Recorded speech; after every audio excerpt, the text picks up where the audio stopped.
আজকে অনেক সাবধানে থাকবি, ওরা যাতে পাক বসাতে না পারে।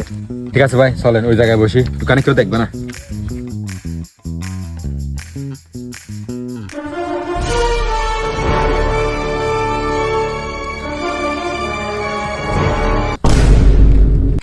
ভাই তোমরা এখানে কি করতেছো? ভাই তোমরা আমাদের ছেলে বিস্কুট খাচ্ছ, একটা বার আমাদের কথা মনে পড়েনি? আমরা কি এতটাই বড় হয়ে গেছি?